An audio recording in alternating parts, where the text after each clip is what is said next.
So hello guys, welcome back. And ये है कल का वीडियो बेसिकली। पर कल एक्चुअली मेरे पास इंटरनेट का प्रॉब्लम हो गया था, मैं अपलोड नहीं कर पाया था। So now this series is by me me and this is also I have done my BTech from NIT Raipur. So what is this series is about? तो दिस सीरीज जो सीरीज है, इसमें हम 300 क्वेश्चंस कवर करेंगे हिंदी में। हमारा छत्तीसगढ़ का जो स्टैटिक डेटा होता है, जिसको मैं स्टैटिक डेटा बोलता हूँ, मतलब जो डेटा चेंज नहीं होगा, तो उस पे जो क्वेश्चंस आ रहे हैं उसके अपन 300 क्वेश्चंस कवर करना है हमको। हर दिन 10 क्वेश्चन लेके चल रहे हैं हम जनवरी के पहले। फिर हम प्री के पहले 10,000 क्वेश्चन, 1,000 क्वेश्चन कवर करेंगे। और हम एक क्वेश्चन में दो तीन क्वेश्चन बनाते ही हैं, जैसे आप लोगों ने देखा होगा। तो हम लगभग 500 टारगेट कर रहे हैं इस जनवरी के पहले। ओके। सो ये आपको मेमोराइज करने में बहुत फायदेमंद देगा। एंड प्लीज़ सब्सक्राइब, लाइक करें और शेयर प्लीज़ करें अपने फ्रेंड्स के बीच, ताकि उनको पता चले कुछ चल रहा है करके। ओके। तो चलिए स्टार्ट करते हैं। पहला है, छत्तीसगढ़ राज्य के खिलाड़ी और खेल सुमेलित कीजिए। सोनिया छत्री, अंजू लकड़ा, निंगराज रेड्डी, शीला देवांगन। तो आप बताइए कि तो इनमें से कौन कौन से क्या हैं। तो देखिए, सोनिया छत्री जो है वो नेटबॉल की प्लेयर है, ठीक है। और अंजू लकड़ा जो है हमारी, वो बास्केटबॉल की प्लेयर है। और फिर हनुमान सिंह जो है वो भी बास्केटबॉल के प्लेयर हैं, ठीक है, याद करिएगा, जो बहुत पहले ओलंपिक गए थे जो। और फिर निंगराज रेड्डी जो है वो सॉफ्ट बॉल के प्लेयर हैं। और शीला देवांगन जो है वो तलवारबाजी की है, ठीक है। तो ऐसे आप इसको अभी अपने तरफ से लिख लीजिए, नोट बना लीजिए, या तो फिर मैं जो क्वेश्चन पेपर देता हूँ हर हफ्ते के 50 क्वेश्चंस के बाद, उसमें ले लीजिएगा आप। अब आते हैं, छत्तीसगढ़ में किस प्राचीन राजवंश की राजधानी पुष्करी नगर थी? देखिए, बहुत सिंपल क्वेश्चन है ना। तो आपको ऑप्शन देख के ही पता चला, फनिंग नागवंश की, राशितुल्य की, नलवंशी की, पर्वत द्वारा वंशी की, बाणवंशी। देखिए, ये तो बहुत कम ही सुना होगा आप लोगों ने।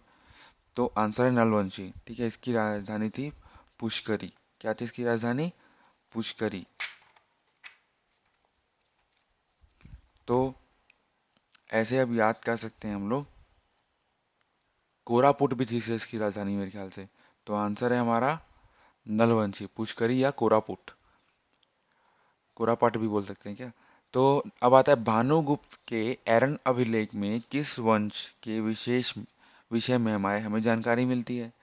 तो उसका आंसर क्या होगा? पांडुवंशी की, राजशीतल्य कुलवंश की, शरभपुरिया वंश की, कलचुरी वंश की, नल वंश। सोचिए क्या होगा इसका आंसर। चलिए देख लेते हैं। शरभपुरिया वंश, ठीक है। सो देखिए, पांडु वंशी जो थे मैकाल रेंज में रहते थे। वहाँ पे पांडु डायनेस्टी होती थी और साउथ कोस्टल तरफ सोम डायनेस्टी होती थी। इंद्रबल जो है, इंद्रबल जो है, उन्होंने इसकी स्थापना की थी। सुदेव राज के अच्छे थे। इन्होंने जो लास्ट रूलर थे हमारे, सुदेवराज के जो थे वो सरपुरिया रूलर थे। उनको उनको मार के या बिट्रे करके बेसिकली। एंड राजचेतुलिया वंश जो था वो सूरा डायनेस्टी बोलते थे इसको। तो एक पॉइंट इसके लिए है, सरपुरिया वंश का राजधानी शरभपुर यानी कि संबलपुर या था। और ये शरभ राज द्वारा स्थापित किया गया था। इसको अमर आर्य वंश भी बोला जाता था। ओके। नाम आता है, सिरपुर का लक्ष्मण मंदिर महारानी वसात्रा ने बनवाया था किसकी स्मृति में?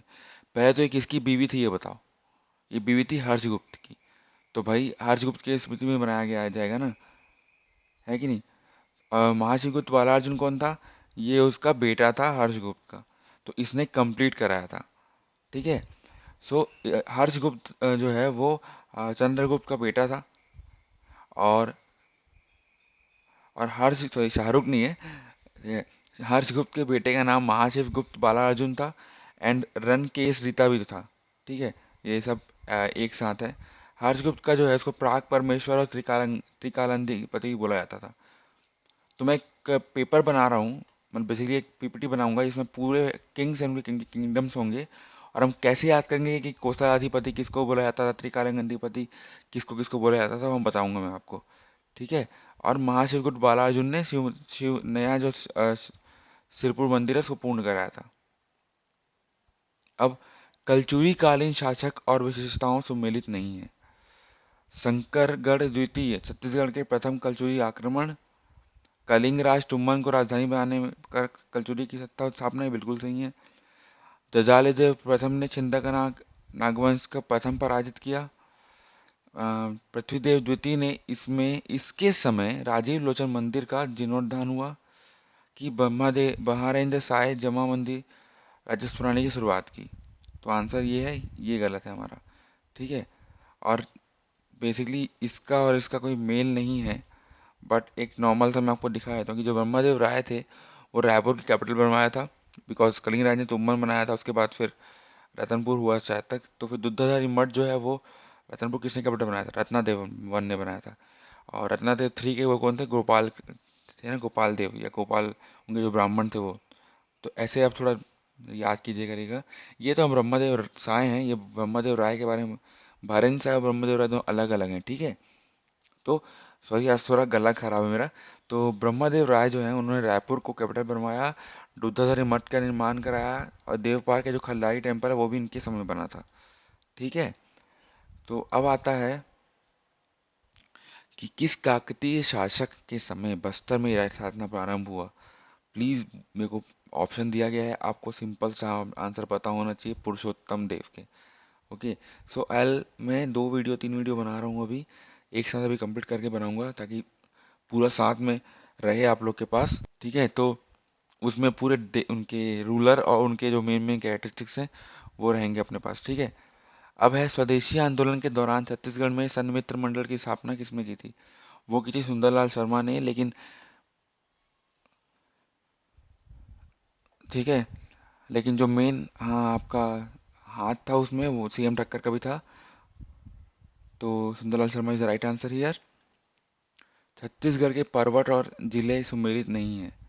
तो भाई जो है ना ये सुमेलित है, और ऊपर वाला सुमेलित नहीं है, बिकॉज घरीगोंदा भी शिशुपाल की पहाड़ियों के आसपास ही आता है ना।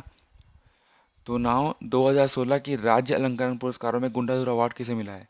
मैंने बोला मैं आपको हर दिन एक अवार्ड दूंगा, ताकि आपको और बाकी दिन पूरे अवार्ड रिवाइज कराऊंगा। तो गुंडाधुर अवार्ड मिला है हमारे, किनको मिला है? रामफुल टोंडर जी को। ठीक है। और देख लीजिए ये आपका पूरा है। कल हम लोगों ने देखा था, क्या देखा था कल हम लोगों ने कि, देखिए आप नाम याद कीजिए कहाँ पे नाम है। शिव कुमार तिवारी को मिला था दाऊ मंदारा जी सम्मान, और वी नारायण सिंह को मिला था, सैन कुमार मंडावी को मिला था वी नारायण सिंह सम्मान। आज है रामफुल टोंडर को मिला है गुंडाधु सम्मान। तो ये जो है फेंसिंग, मतलब जो ये नोक वाली तलवार होती है ना, जो ऐसे करके, उसके जो विकलांग उसमें गई थी।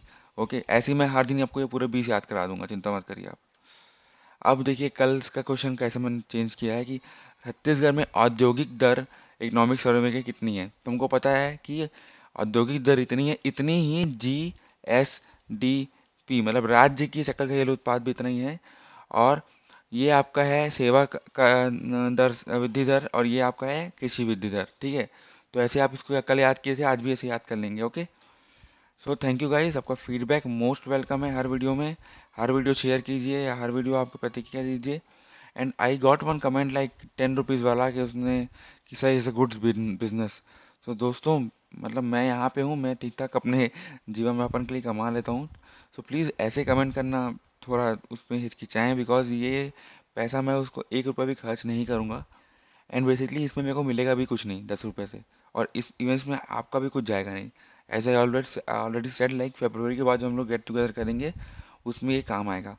तो even if you don't want, please tell me, I distribute the normal PPT also. But I was expecting like the hard work I am doing, at least something you can do, just it.